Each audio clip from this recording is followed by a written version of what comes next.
Assalamualaikum warahmatullahi wabarakatuh. Perkenalkan, nama saya Restu Hadi Widodo. Di sini saya akan menyelesaikan tugas UTS pada mata kuliah Tarekat Mutabaro untuk menjelaskan apa itu tentang Tarekat Alawiyah. Itu yang pertama, sejarah Tarekat Alawiyah. Tarekat Alawiyah tidak bisa lepas dari sejarah kaum Alawiyin atau Bani Alawi atau Ba'lawi atau kaum Sa'adah, keturunan Nabi Muhammad SAW. Kata Alawiyah diambil dari penisbatan kata Alwi yang merupakan nama pendiri tarekat ini, yakni Alwi bin Ubaidillah bin Isa bin Ahmad al-Muhajir. Beliau adalah tokoh sufi terkenal yang berasal dari Hadramaut, Yaman, yang hidup pada abad ke-17 Masehi. Adapun cikal bakal munculnya tarekat ini pada zaman Muhammad bin Ali yang biasa dipanggil dengan Al-Faqih Al-Muqaddam, yang merupakan seorang ahli agama dari abad ke-5 hingga ke-7. Dan beliau adalah tokoh yang ahli fikih, namun pengalaman spiritual di bidang ilmu tasawufnya juga salah satu keahliannya, hingga beliau mencapai makom khutbiyah. Nah, sejarah panjang tarekat ini berpangkal pada seorang yang bernama Ahmad bin Isa al-Muhajir yang melakukan perjalanan hijrah dari Basrah ke Hadramaut pada tahun 320 Hijriah akibat kekacauan dan teror yang melanda kota Basrah. Imam Ahmad bin Isa al-Muhajir merupakan keturunan dari Nabi Muhammad SAW, dari Isa al-Naqib bin Muhammad al-Naqib bin Ali al-Uraidi bin Ja'far al-Sadiq bin Muhammad al-Bakir bin Ali Zain al-Abidin bin Husain bin Ali bin Abi Thalib atau bin Fatimah binti Rasulullah SAW. Beliau adalah tokoh penting dan tokoh pertama yang datang dan menetap di Hadramaut, yang kelak keturunannya dikenal dengan sebutan kaum Alawiyin bin Alwi. Selanjutnya dalam sejarah tarekat ini tidak lepas dari peranan anak cucu Imam Ahmad bin Isa sampai pada masa di mana Thariqah Alawiyah menemukan bentuk ketarekatannya dan menemukan penataan serta bentuk pada masa Habib Abdullah al-Haddad yang disebut sebagai pembaharu Thariqah Alawiyah.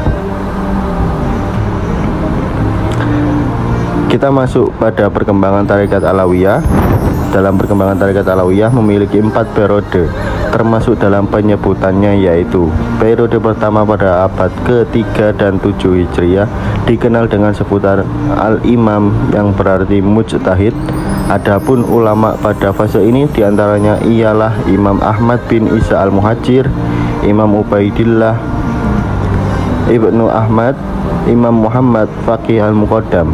Pada periode kedua abad ke-7 hingga 11 dikenal dengan panggilan Syekh, yang artinya sebagai sufi. Ulama pada fase ini diantaranya ialah Syekh Abdurrahman al-Saqaf, Syekh Umar Mu'dar, Syekh Abdullah ibnu Abu Bakar ibnu Abdurrahman al-Saqaf.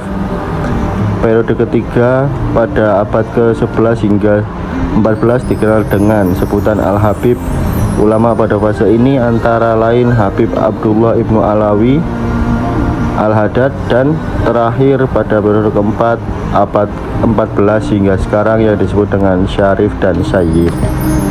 Awal perkembangan tarekat Alawiyah dimulai pada masa Muhammad bin Ali atau yang kerap dipanggil Al-Faqih Al-Muqaddam, seorang ahli agama yang terpandang. Pada abad ke-6 dan 7 Hijriah, pada masanya kota Hadramaut lebih dikenal dengan kemasyhurannya.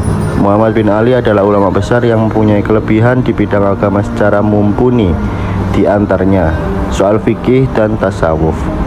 Selama masa para syekh dalam sejarah Ba'lawi di kemudian hari ternyata telah banyak mewarnai terhadap perkembangan tarekat itu sendiri, dan secara umum hal ini dapat dilihat dari ciri-ciri melalui tokoh maupun sebagai ajarannya dari masa para syekh hingga masa para imam hingga masa para syekh di Hadramaut. Selanjutnya kita masuk pada Ajaran Tarekat Alawiyah. Ajaran Tarekat Alawiyah memiliki 3 prinsip yang dipegang teguh dan menjadi salah satu khas dari tarekat ini. Adapun prinsipnya yaitu pertama, dalam ajaran fikih berpegang teguh pada mazhab Syafi'i. Kedua, dalam akidah Tarekat Alawiyah berpegang teguh pada mazhab Asy'ari. Dan ketiga, ajaran tasawuf berpegang teguh pada tasawuf Imam Al-Ghazali atau yang biasa dikenal dengan tasawuf akhlaki. Karakteristik Tarekat Alawiyah ialah pertama, Tarekat Alawiyah tidak menggunakan sistem baiat atau talqin kepada murid baru yang hendak bergabung. Siapapun dan dari kalangan apapun dapat bergabung dan mengamalkan ajaran tarekat ini. Kedua, Tarekat Alawiyah menekankan pengikutnya untuk senantiasa menghiasi dengan akhlak mulia dalam kehidupannya. Ketiga, tarekat ini dalam mengamalkan ajaran agama Islam menekankan aspek amaliyah dan akhlak.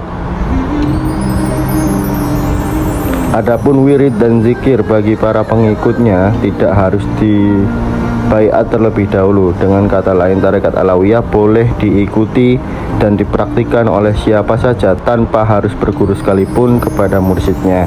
Ajaran zikir dan wirid tarekat ini relatif cukup ringan karena tarekat ini menekankan segi-segi amaliyah dan akhlak. Hampir setiap tokoh memiliki wirid sendiri. Dalam amalannya, Tarekat Alawiyah mempunyai 3 amalan yang terkenal, yaitu Haddadiyah dengan rotib Al-Haddad, Atasyiyah dengan rotib Al-Atos, dan Idrusiyah dengan rotib Al-Idrus. Pengertian rotib sendiri ialah sekumpulan zikir dan doa yang disusun secara sistematis oleh pembuat rotib tersebut, dan untuk mengamalkannya tidak ada aturan khusus dalam mengamalkan wirid tersebut. Jika ada, maka syarat mendapat ijazah dalam mengamalkan satu wirid hanya merupakan